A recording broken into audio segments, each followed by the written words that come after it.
कसं आहे भावांनो, ह्यालाच म्हणतात कमबॅक.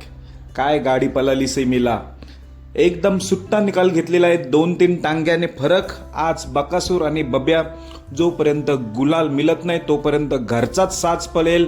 पण आज शेवटी या बकासूर बब्याला गुलाल मिळालेला आहे. खरं तर सुरुवातीला ही गाडी गेल्या वर्षी पळाली तेव्हा ही 1 नंबरची मानकरी आहे जोडी.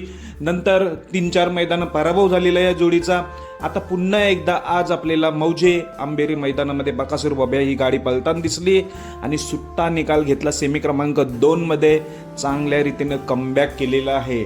खरं तर ह्यालाच म्हणतात कमबॅक. बकासूर आहे, काय मधून नसला तर काय स्पीड लागतो हा नेहमीच सिद्ध करतोय आपला बकासूर. आज गाडी मधून होती, किती टांग्याने गाडी लागली, अंतर मोजलात तुम्ही. आज बकासूर बब्या एक प्रकारे घरचाच साज होता आणि फायनली सेमी पास होऊन फायनलसाठी गुलालाचा मानकरी झालेला आहे. मी आत्ताच या व्हिडिओमार्फत सांगतोय, नक्कीच ही जोडी 1-2 नंबरमध्ये राहणार म्हणजे राहणार. आज मौजे आंबेरी मैदानामध्ये काटाकीर लढत झालीच नाही, सुट्टा निकाल घेतलेला आहे आपल्या बकासूर बब्याने. तर फायनलसाठी बकासूरला शुभेच्छा. धन्यवाद.